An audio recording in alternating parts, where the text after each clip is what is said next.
सुप्रभात बच्चों, कक्षा 2 हिंदी में आप सभी का स्वागत है। बच्चों कैसे हैं आप?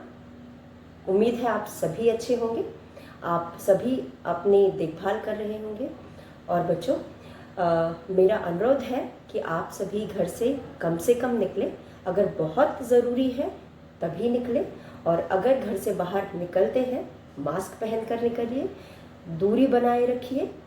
और बच्चों बहुत ज़्यादा भीड़ भाड़ वाले स्थान पर मत जाइए, और खुद को बचा के रखिए, अपने घर वालों को बचा के रखिए, अपने आस पड़ोस में साफ सफाई रखिए। और अपने हाथ को जब भी आप बाहर होते हैं अपने हाथ को समय समय पे सैनिटाइज करते रहिए। और जब आप घर पे हैं तो आप साबुन का प्रयोग करें। अपने हाथ को साफ करने के लिए सैनिटाइजर की जगह साबुन का प्रयोग करें, और खुद भी सुरक्षित रहें और औरों को भी सुरक्षित रखें। बच्चों घर पर रहिए, सुरक्षित रहिए। बच्चों इसी के साथ हम आज का वीडियो शुरू करते हैं। कल के वीडियो में हम कर रहे थे हमारे हिंदी दीपिका, व्याकरण दीपिका का पाठ 3 भाषा।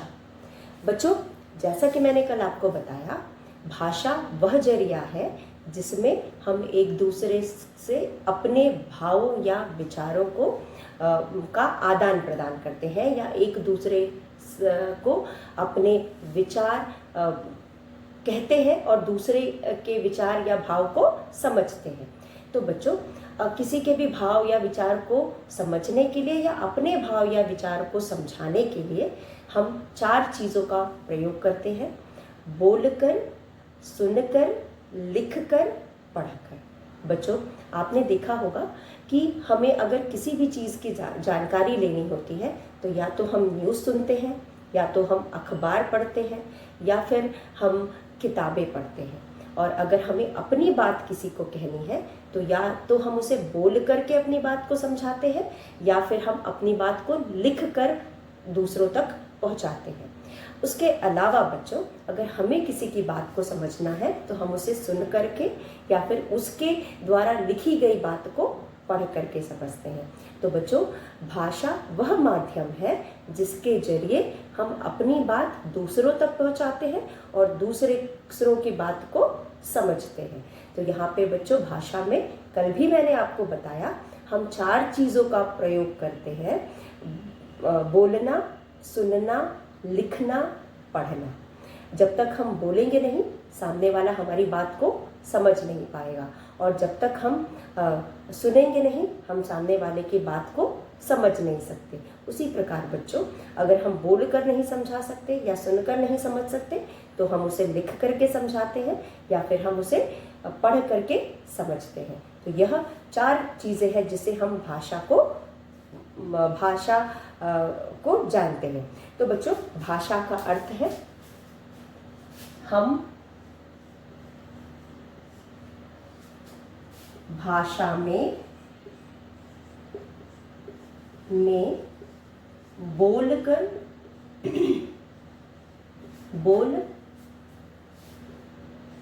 बोलते, सुनते, हम भाषा में बोलते, सुनते,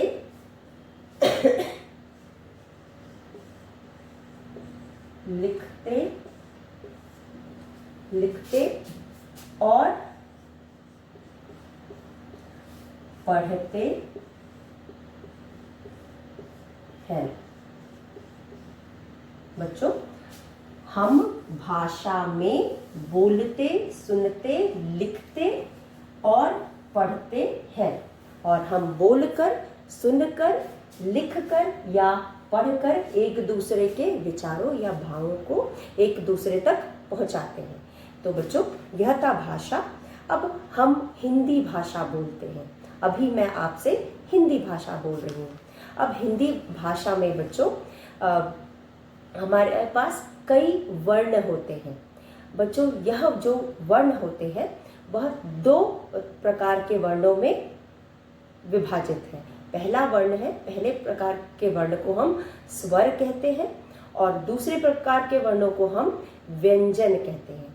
और जब हम एक समूह में स्वर और व्यंजन को लिखते हैं तो हम उसे वर्णमाला कहते हैं। तो आज हमें पढ़ना है वर्ण। वर्ण क्या होता है? वर्ण, वर्ण अ से अह तक और क से ह तक, यह वर्ण कहलाते हैं। बच्चों इनको हम वर्ण कहते हैं।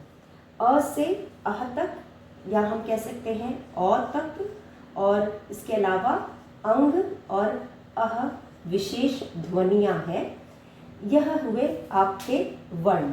और क से ह तक, इनको हम इन दोनों को मिला करके हम इन्हें वर्ण कहते हैं। अब बच्चों इन सभी को जब हम एक साथ लिखते हैं तो बनता है वर्णमाला। जब हम इनको एक साथ लिखते हैं तो बनता है वर्णमाला। तो बच्चों अब मुझे उम्मीद है कि आपको वर्ण और वर्णमाला समझ में आ गया होगा। तो चलिए हम वर्णमाला लिखना और पढ़ना सीखते हैं। सबसे पहले हम स्वर लिखेंगे। तो बच्चों सबसे पहले हम स्वर लिख करके समझेंगे।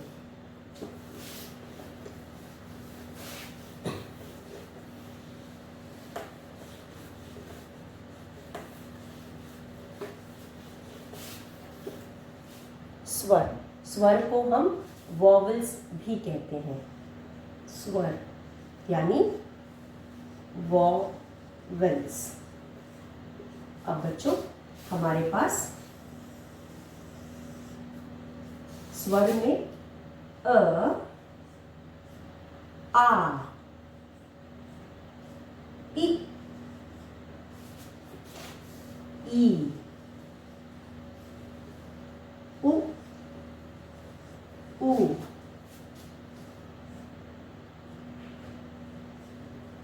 री, ए,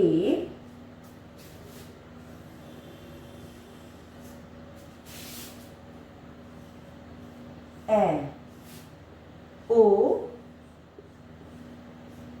औ। बच्चों यह है 11 स्वर। इसके अलावा हमारे पास अंग और अह, अंग और अह दो ध्वनियां हैं। अब बच्चों अ, आ, इ, ई, उ, री, ए, ओ, औ, यह स्वर है। और बच्चों उसके अलावा अंग और अह यह विशेष ध्वनियां हैं। अंग, अंग की मात्रा हम किसी भी वर्ण के ऊपर लगा करके शब्द बनाते हैं। शंख, शंख। और जब हम अंग की मात्रा का उच्चारण करते हैं तो हम जो ध्वनि अंग की मात्रा की है हमारे नाक और मुंह दोनों से आती है, इसलिए हम इसे अनुस्वार भी कहते हैं। तो बच्चों अंग की मात्रा को हम अनुस्वार भी कहते हैं। अब यहाँ बच्चों दूसरी मात्रा आपकी है अह की। अब यह जो है इसे हम विसर्ग कहते हैं। अह को हम विसर्ग कहते हैं। जब भी हम अह की मात्रा लगाते हैं बच्चों तो अह की मात्रा जिस भी शब्द के बाद हम लगाते हैं उसका जब हम उच्चारण करते हैं तो ह की ध्वनि सुनाई देती है। यहाँ पे जैसे कि प्रातः, न, मह। जब भी हम किसी भी शब्द के पीछे विसर्ग लगाते हैं तो आखिर में हमें ह की ध्वनि सुनाई देती है। बच्चों विसर्ग का प्रयोग हम हिंदी भाषा में हम बहुत कम करते हैं। विसर्ग का प्रयोग हम संस्कृत भाषा में करते हैं। तो यहाँ पे विसर्ग का प्रयोग बहुत कम हिंदी भाषा में किया जाता है। इसका प्रयोग हम अधिकतर संस्कृत भाषा में करते हैं। तो यहाँ पे बच्चों अ, आ, इ, ई, उ, री, ए, ओ, औ, अंग, अह। बच्चों यह स्वर है जिनको मुझे उम्मीद है आपने पढ़ा और समझ भी लिया होगा। कल भी हमने पढ़ा था। अब आप अपने पुस्तक का पृष्ठ संख्या 9 खोलिए। आप अपने हिंदी व्याकरण का पृष्ठ संख्या 9 खोलिए। पाठ 4। अब हम कर रहे हैं पाठ 4, वर्णमाला। वर्णमाला जिसमें स्वर दिए गए हैं, जिसमें हम स्वर से बनने वाले शब्दों को देखेंगे। पाठ 4, वर्णमाला। वर्णमाला। अब बच्चों, वर्णमाला में हमें यहाँ पे स्वर दिया। अभी हमने स्वर पढ़ा, अब एक एक करके हम सभी स्वर को दोहराएंगे। तो यहाँ पे हमारे पास है अ। अ, यह पहला स्वर है बच्चों। अ से बना अनार। अनार। अ से बना अमरूद।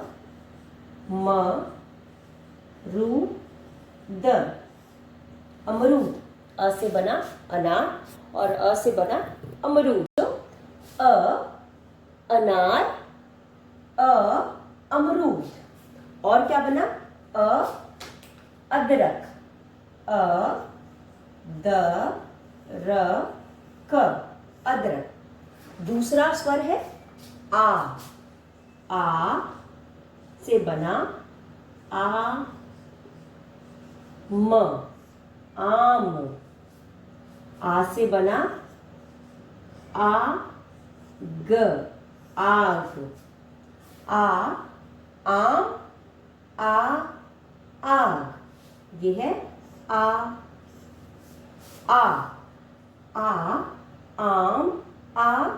आग। फिर बना तीसरा व्यंजन हमारा है ई। ई से बना ल पर बड़ी की मात्रा इमली। और ई से बना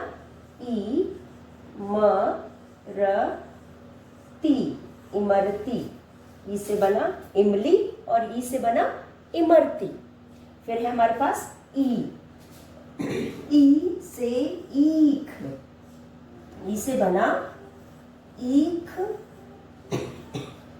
और ई से बना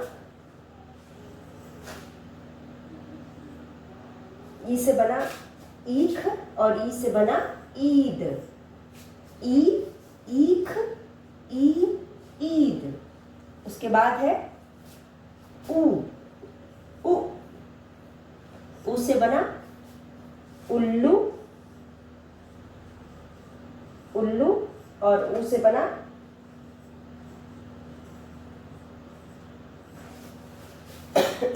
उपवन। ऊ से बना उल्लू और ऊ से बना उपवन। अब है ऊ। ऊ से बना ऊन। ऊन और ऊ से बना ऊंट। ऊंट। तो चलिए अब हम इन्हें दोहराते हैं। अनार, अमरूद, अदरक। अनार, अमरूद, अदरक। आम, आग। आम, आग। इमली, इमरती। ईख, ईद। उल्लू, उपवन। ऊन, ऊंट। तो बच्चों, इस तरह से हमने ऊंट तक पढ़ा।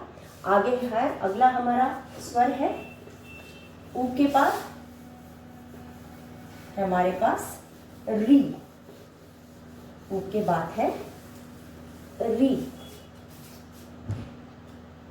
री से बना री। री से बना ऋषि। ऋषि। री से ऋषि और री से ऋतु। ऋतु का मतलब मौसम। ऋतु। री से ऋषि, री से ऋतु। री से ऋषि और री से ऋतु। उसके बाद अगला वर्ण है बच्चों ए। ए से ए से एड़ी, ए से एड़ी और ए से एक, एक एक, ए से एड़ी, ए से एक। अब है ए ऐसे बना ऐनक, ऐनक, ऐनक और ऐरावत। ऐरावत का मतलब जानते हैं बच्चों आप? ऐरावत का मतलब है हाथी। हाथी को हम ऐरावत भी कहते हैं। ऐरावत, ऐरावत। उसके बाद ओ, ओ से ओस, ओस, ओस और ओ से ओखली, ओखली। औ, औ से औरत, औरत और औ से औजार, औजार। तो बना औ से औरत और औ से औजार, औजार। उसके बाद जैसा कि हम जानते हैं अंग से अंग की मात्रा, ये विशेष ध्वनियां हैं। और अह से अह की मात्रा। अंग से बना अंडा, अंडा। अह से बना न, मह या फिर अतः, अतः। तो बच्चों यह थे हमारे स्वर, जिनको हमने लिख करके भी पढ़ा और इसे शब्द बना करके भी समझा। तो चलिए फिर इनको भी हम एक बार दोहरा लेते हैं। री से ऋषि, री से ऋषि, री से ऋतु। ऋषि का मतलब साधु और ऋतु का मतलब मौसम। ए से एड़ी, ए से एक, ऐसे ऐनक, ऐसे ऐरावत, ओ से ओस। बच्चों ओस आप सभी अगर सुबह उठ करके कभी आप पेड़ों पर देखेंगे तो पेड़ों के पत्तों पे पानी की बूंदें दिखाई देती हैं, उसे हम ओस कहते हैं। ठीक है, तो ओस, ओखली, औरत, औजार, अंग, अह। अंग और अह जैसा कि मैंने आपको बताया ये विशेष ध्वनियां हैं। अंग की मात्रा हम बिंदी द्वारा दिखाते हैं, बिंदी के रूप में लगाते हैं और उससे शब्द बनाते हैं। जब हम उसका उच्चारण करते हैं तो नाक और मुंह दोनों से पढ़ते हैं, इसीलिए इनको हम अनुस्वार भी कहते हैं। और अह, नमः, अतः दो बिंदियों द्वारा लगाते हैं। जब हम इनको विसर्ग भी कहते हैं, इन दो बिंदियों को हम विसर्ग भी कहते हैं। विसर्ग का प्रयोग हम अधिकतर संस्कृत भाषा में करते हैं, हिंदी भाषा में विसर्ग का प्रयोग बहुत कम किया जाता है। उसके बाद जब हम इन शब्दों को पढ़ते हैं तो आखिर में ह की ध्वनि सुनाई देती है, इसलिए हम इसको नमः और अतः पढ़ते हैं। तो बच्चों इस तरह से यह थे स्वर। आगे हम पढ़ेंगे व्यंजन।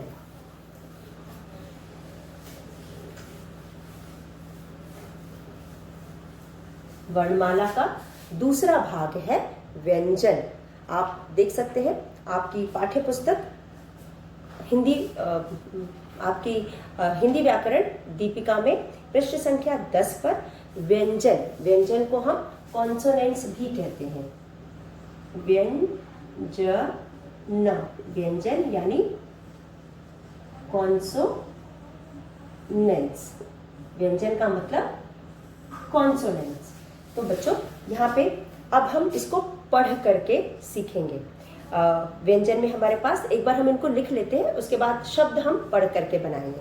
तो यहाँ पे हमारे पास है क से सबसे पहला व्यंजन हमारा है क।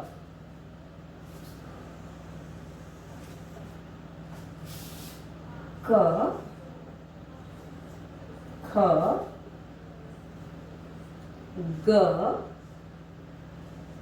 घ अड़ च छ ज झ इय। उसके बाद है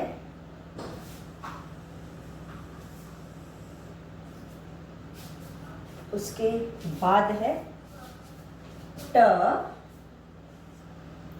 ठ ड ढ। उसके बाद है ट ठ ड ढ। फिर है त थ द ध न। उसके बाद है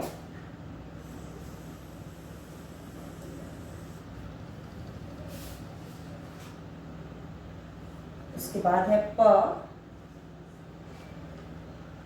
फ ब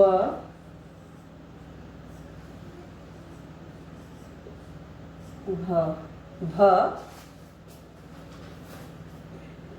म य र ल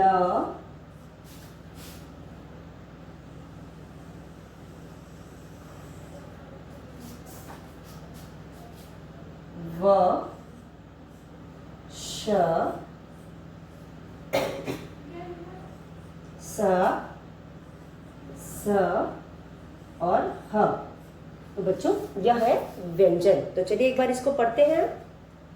क ख ग घ अड़ च छ ज झ इय। ट ठ ड ढ त थ द ध न।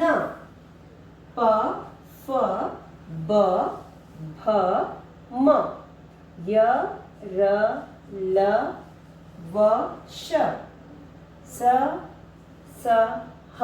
तो बच्चों यह व्यंजन है। अब हम इन व्यंजनों से शब्द बना करके सीखेंगे। अब यहाँ पर बच्चों आप देख सकते हो क से कमल और क से कमल और क से कबूतर। आप अपनी बुक में देख सकते हैं पृष्ठ संख्या 10 में क से कमल और क से कबूतर। ख से खरगोश, ख से खरबूजा, ग से गमला, ग से गधा, घ से घर, घ से घड़ी और अड़ मने कुछ नहीं। च से चरखा, च से चम्मच, छ से छतरी, छ से छड़ी, ज से जग, ज से जहाज,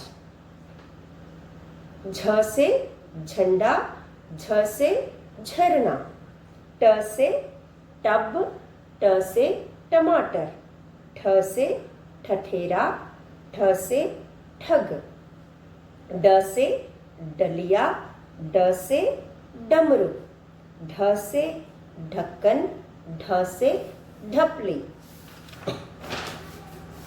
त से तख्ती, त से तरबूज, ध से धन, थ से थर्मस, द से दवा, द से दवात, ध से धनुष, ध से धन, न से नल, न से नथ, प से पतंग, प से पपीता, फ से फल, फ से फन, ब से बतख, ब से बस, भ से भगत, भ से भगवान, म से मटर, म से मछली, य से यज्ञ, य से यति, र से रस्सी, र से रथ, ल से लड़की, ल से लट्टू, व से वक, व से वजन, श से शलजम, श से शरबत, श से षटकोण, श से शट, स से सब्जी, स से सर्कस, स से सब्जी, स से सर्कस, ह से हल, ह से हथौड़ा,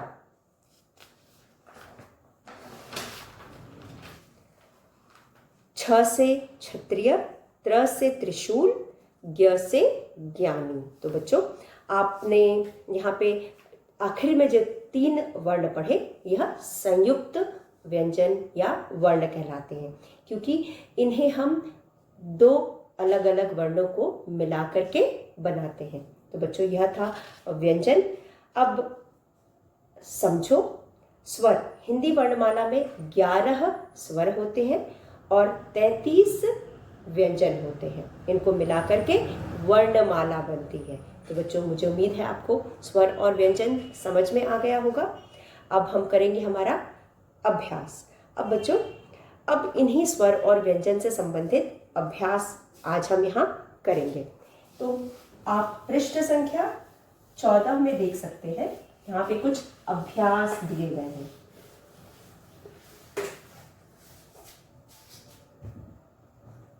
अभ्यास में बच्चों अभ्यास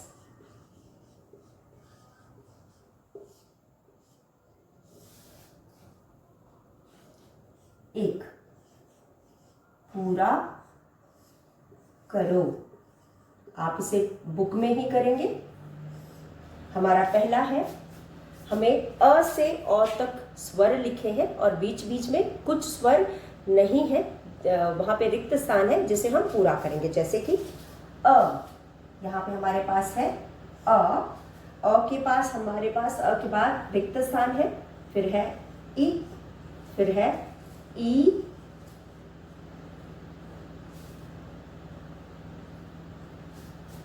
फिर है ऊ, यानी रिक्त स्थान है, फिर बड़ा ऊ है ऊ, फिर है डैश, फिर है ए, उसके बाद डैश है, उसके बाद फिर डैश है और उसके बाद औ। अब इनको हमें पूरा करना है, क्योंकि हमने व्यंजन स्वर व्यंजन पढ़ लिया है। यहाँ पे हमें दिए गए स्वर को जो नहीं है उनको पूरा करना है। अ के बाद आएगा आ, तो हम यहाँ लिखेंगे आ, इस रिक्त स्थान में हम लिखेंगे आ। इ, ई, ई, उसके बाद उ, छोटा उ, उसके बाद उ लिखा हुआ है और ऊ के बाद आएगा री, तो हम यहाँ लिखेंगे री, ये है री। ए के बाद आएगा ए के बाद आएगा ए के बाद आएगा ओ, ये है ओ। एक बार हम इनको पढ़ते हैं। अ, आ, ई, उ, री, ए, ओ, औ। तो बच्चों यह है 11 स्वर। अ, आ, ई, उ, री, ए, ओ, औ। इन सभी को आप लिख करके पढ़ करके इनका अभ्यास करेंगे। अब बच्चों हमारा दूसरा प्रश्न है, चित्र देखकर पहला अक्षर लिखो। चित्र देखकर पहला अक्षर लिखो। यहाँ पे आधे अक्षर लिखे हुए हैं, जैसे कि आप देख सकते हो।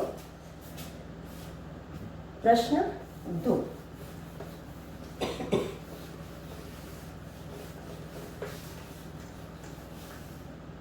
प्रश्न 2 में हमारे पास है डैश छ ली, पहला चित्र है।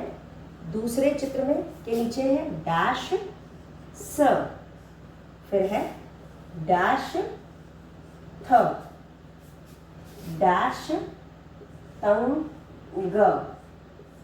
अब चित्र में क्या है? पहले चित्र में मछली है, इसलिए हम इसे म लिख करके पूरा करेंगे। मछली, मछली, मछली।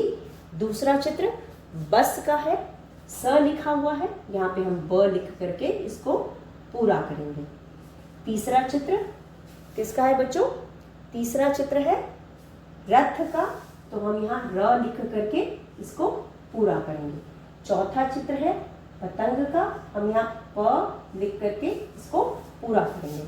तो पहला अक्षर जो यहाँ नहीं लिखा है, चित्रों को पहचान करके पहले अक्षर को हम लिख करके शब्दों को पूरा करेंगे। तो शब्द है मछली, बस, रथ, पतंग। तो बच्चों इस तरह से हमने आज का अपना अभ्यास पूरा कर लिया। आगे का अभ्यास हम अगले वीडियो में करेंगे। तब तक के लिए बच्चों धन्यवाद। जो भी आज पढ़ाया गया आप उसे पढ़ करके, और जो भी आपको कठिनाई जहाँ भी होती है उसे ऑनलाइन क्लास में आप क्लियर कर सकते हैं। तो आज के लिए बस इतना। धन्यवाद।